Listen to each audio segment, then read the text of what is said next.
Yo, what is up, everybody, guys? Welcome back to the channel, guys. We are going to be checking out some Poking National Geographic by Alios Entertainment. So I've noticed this just in my recommendations one day, and I've been wanting to watch it for a minute. But we finally got far down the list to where we finally caught up. But yes, it's called Pokemon in Real Life. So it's literally just Animal Planet or Geograph, whatever the fucking show was called, but with Pokemon. And these are obviously 3D rendered Pokemon if they were like in real life and stuff. But yeah, let's just get into this. I'm excited to see this because, as you can see from the thumbnail, that's episode 2, and we will be watching that in this episode. So episode 1 and 2 we will be watching here. 3 and 4 I will watch whenever 4 comes out. But yes, like look, see, that's sick. Like look how good that looks. I mean, that straight up looks. These look like actually that looks like real bark. But I was gonna say like they look. Poker National Geographic. My name is Michael Michelson Morgan, and I can't wait to bring you back to the investigation of all the lively creatures in our world.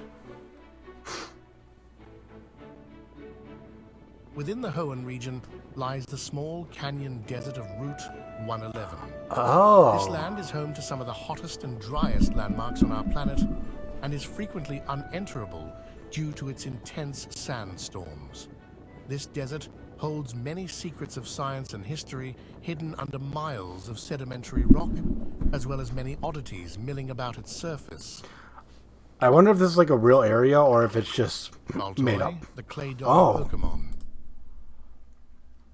Okay, looks realistic. I do like the Cubone skull, or Marowak skull, I should say. Fun fact: people are saying that. I've seen like theories. That's going around. This is not a. They said this is not a Kangaskhan skull because Kangaskhan was supposed to be originally from Cubone, blah blah blah. But there was also like some like meme or something that it was actually in the shape of like a Charizard skull, which I do see it. Being a ground and psychic type, Baltoy moves while spinning around on its foot like a top. Some Baltoy have. I like how the head isn't connected to the body. Primitive wall paintings depicting this Pokemon living among people were discovered in some ancient ruins in this very desert, confirming Baltoy's deep history with people and culture. As soon as it spots others of its kind, Baltoy congregates with them and then may begin crying noisily in unison. Yo, the people that made Detective Pikachu and they're planning on making another live-action Pokemon movie, hit these people up. They know what the fuck they're doing. Despite its history with humans, it greatly prefers the company of other Baltoy, or even its evolved form, Claydol, looking to its stronger congregates as a sort of tribal leader.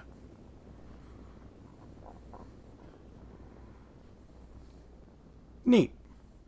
Oh, is that it? The scenic oceans of Alola. Here is where water types of all forms come together in their magnificence. However, one Pokemon of this world is so empty-headed and useless that many akin its nature closer to a plant than any grass-type Pokemon out there.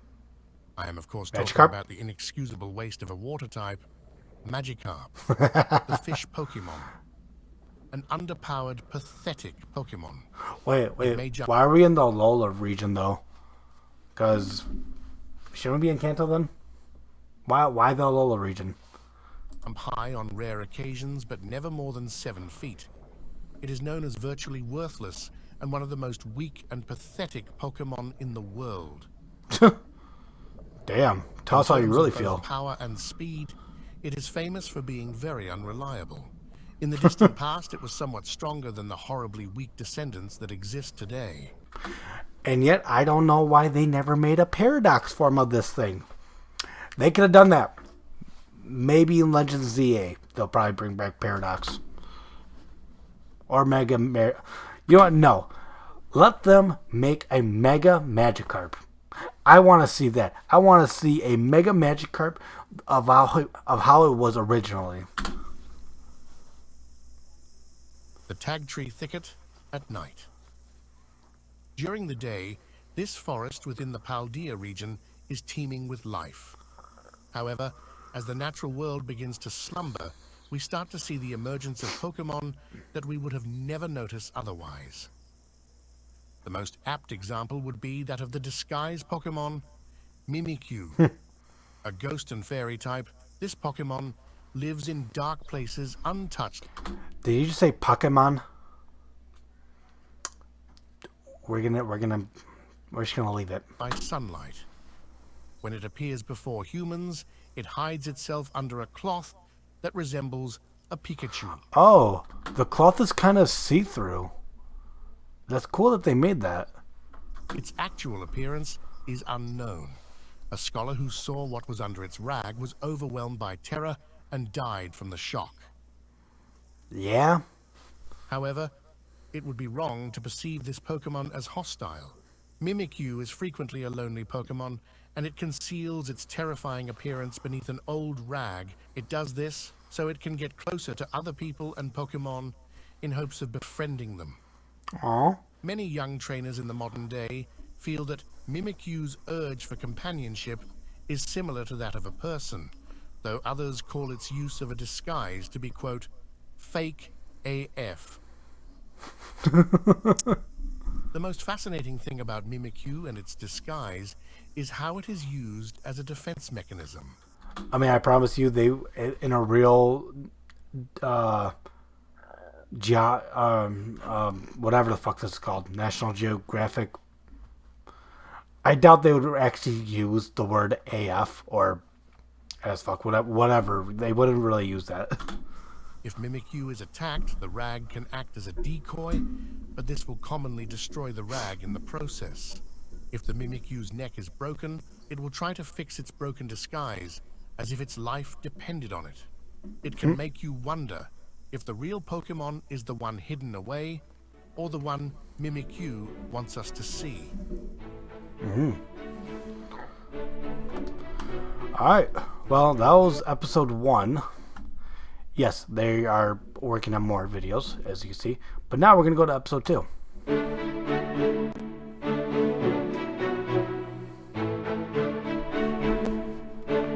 So those are the Pokemon that we saw last video. Welcome back to PokeNational Geographic. My name is Professor Ginkgo, and I can't wait to bring you back to the wonderful investigation of the creatures that live alongside us. Welcome to the Pot Bottom Desert within the Galar region. This desert is an enclosed area covered in sand and frequently buffeted by intense sandstorms. Okay, so if we are going by generation, I know they did the whole thing with Magikarp, but if I had to take a guess, I'm gonna go Silicobra or Sandaconda, However, whichever one. On some days, the desert calms, revealing itself to be the home of many spectacular Pokemon species. I'm here today to give you an in-depth look at one of the world's most famous ground-type Pokemon. This is, of course, the mole Pokemon, Diglett. Never mind. Doesn't matter what we Diglett pick. usually live about 1 yard underneath the sand dunes, where they feed on plant roots. They sometimes appear above ground to spend some time in the sun. However, their skin is very thin. If they are exposed to light for too long, I understand it's supposed to look realistic, but the skin texture is too realistic and the eyes are just too fake for me. It doesn't work out. I'm not even going to say what it looks like. Blood heats up, causing them to grow extremely weak. You might notice the small hairs on Diglett's body, as well as how it wiggles around when above the ground.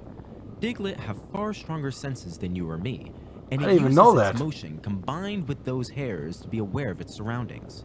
This allows Diglett to quickly burrow underground if it senses danger. If you're ever in Unova and wish to stop by my home in Flachessie Town, you'll be able to see how local farmers work with Diglett in order to grow berries and crops. The reason this happens is because wherever this Pokemon burrows, the soil is left perfectly tilled for planting crops. This soil is made ideal for growing apricorns and allows local farmers to live harmoniously with the Diglett species they raise. Because of how Diglett keep a part of their body underground, do you see that with the nose? What the rest of their body looks like. Their height is assumed to be 8 inches with a weight of 1.8 pounds, but this is highly speculated. However, something we do have confirmed is Diglett's method of evolution. You see, Diglett fits into the same evolutionary type that includes Magnemite and Doduo. Oh. Here you see how one Diglett seems to become 3 Diglett, but instead, this process of reproduction leads to the creation of a new Pokemon, known as Dugtrio. While not much is known about Dugtrio, its behavior is similar to that of Diglett, and has been observed to almost be somehow of a hive mind. I do gotta say though, I do miss it not having the angry eyes. Because I remember in the good old days, it used to have angry eyes, but then over the years, into like 3D, they've taken the angry eyes out. You know what? We're about to see when exactly they took the angry eyes out of the sprite. Okay, so starting at Gen 3, so you see all of them have angry faces, angry eyes, I should say. So Gen 4. Okay, so 2 of them still have, I guess Heart Gold Soul Silver took them out. But Diamond and Pearl Platinum, they have angry eyes. Let's see about Gen 5. Gen 5, yeah, still has angry eyes. Gen 6. That's when they took them out. Gen 6. Technically Heart Gold Soul Silver, but you know that this was the last time. Gen 5 was the last time they had angry eyes. So yeah, I kind of miss it, just because it just makes it look more unique. Because it's just not a straight copy. Well, I mean it is, but you know what I mean. Connecting 3 Diglett together. While this information isn't fully confirmed, it is still being tested. Like, see, I can't tell if I'm looking at a Dugtrio or a Diglett right now. Obviously, there's one, so I'm guessing it's a Diglett. But still. Research to this very day. Today, we're exploring the wondrous landscape of Viridian Forest. Because Beedrill's on the thumbnail. Many young trainers tend to pass through the forest on distinctly marked paths. However, a majority of the forest's grand foliage is untouched by humans due to the incredible number of territorial Beedrill that call this place home. Beedrill is a large bug and poison type Pokemon with 2 sets of wings, a large antenna for sensing their environment, and 2 massive compound eyes that give nearly 360-degree vision. This incredible sight aids Beedrill when navigating at high speeds because it allows them to easily search for food while avoiding predators like Pidgeot or Scyther. To defend themselves and their colonies from these threats, Beedrill are heavily armed with physical and chemical weaponry. Not gonna lie, its that's large a big forelimbs ass bee. have developed into cone-shaped stingers, paired with their own venom glands. These stingers are capable of delivering powerful poison-type attacks, like Poison Sting or Poison Jab, and its abdomen even features a third stinger should an attack come from behind. Actually, can I learn Sludge Bomb? These venomous weapons, however, have an alternate use. Unlike its closely related cousin Combee, Beedrill doesn't subsist solely on nectar and honey, because this Pokemon is a predator. Beedrill preys on smaller bug-type Pokemon such as Caterpie or Venonat, and uses its venom to incapacitate its prey. Afterwards, they bring their prize kill back to the colony for consumption and storage. The predation of leaf-eating bug-type Pokemon within its home range not only provide Beedrill with meals, but also transforms the forest it resides in by reducing consumption of nearby plants, therefore leaving plenty left over for the next generation of Beedrill as they start their life as herbivorous Weedles. Generally, we couldn't see any Weedles. The starter Pokemon. The choice of a fire, water, or grass-type Pokemon at the beginning of every trainer's journey. Each starter Pokemon is rare and unique in its own way. However, one starter Pokemon has risen to the point of popularity that surpasses its unique attributes. This Pokemon is the Cantonian fire-type starter, Charmander, the lizard Pokemon. Like most starters, I don't like how he looks. He looks so derpy. Oh my god, what have they done to my boy? Oh my god. Listen, I understand a lizard's or salamander's eyes are on the side, but you could have made it at least a little bit more to the center so it can look right at me, not at... Oh my god. I hate it. I hate it so much. Oh, what have they done to you, my boy? Charmander and its subsequent evolutions, Charmeleon and Charizard, are very rare to find. However, Wait, Charmander... I need to see how they made Charmander look in the live Detective Pikachu movie, because I know for a fact he was in it. I mean, come on, look at him. Look at him. That looks so much better than this. This looks like the Chinese bootleg version. Oh my God, Warner Brothers. Oh boy. Yo, you know, Warner Brothers, I'll give you this one. You did do a lot better than Here's uniqueness far past its status. Just looking at it is making me, I can't even take it seriously. As a starter Pokemon. Oh my God. For example, the flame on its tail indicates Charmander's life force. If Charmander is healthy, what's called that angle's not too bad. However, if Charmander is sick or getting closer to death, the flame will start to sputter out. A Charmander will dedicate its life to protecting the flame on its tail. However, this flame is also Charmander's source of power. This fire is what allows Charmander to learn strong moves at early ages. Just like when it's looking forward at you, it looks fine. But my God, when the eyes were looking sideways, I could not handle myself. Ember and Smokescreen. It's because of this early access to strong moves and its veracity on the battlefield that Charmander was chosen to be a starter Pokemon. Many young trainers have a tendency to confuse Charmander with a Dragon type, despite the fact that it evolves into a flying type. Do that. This confusion is understandable because Charmander has access to moves like Dragon Breath and Dragon Tail. In fact, it is theorized that in the past, Charmander was a Dragon type. However, its evolution changed its typing over time. Even with that change, it still retains some of its dragon-like appearances and moves.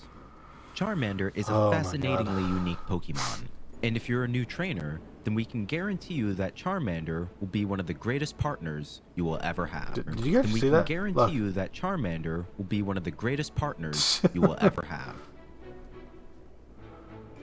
It literally had no shadow and if you're a new in its trainer, eyes, and then they just added it. You that Charmander will be one of the greatest partners you will ever have. All right, well that's it. Okay, the Charmander looked better when he.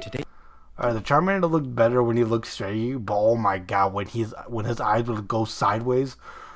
Oh, I know exactly what the thumbnail is gonna be. If you guys like this video, hit that like button down below. Thank you guys so much for watching. I really do appreciate it.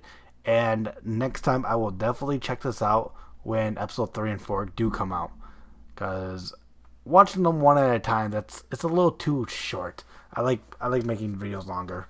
But yeah, I'll see you guys in the next video. Film on the iPhone, beat you ass blindfold, can't touch me, man, I'm feeling like Gojo, full draw, thinking that I'm built with a matrix, that's me, when I'm at Icon, from Arrowhead, iPods, all my homies shooting no Nikon, can't talk to me, bitch, you get no dialogue, moving the stick, don't Skywalker, give ESP, head like Cylon, I seeing a shark in my bed, now she giving me jaw, girl, I had Kamala breaking the law, who's shooting first, so we pulling at straws, I'm for the hype, so I feel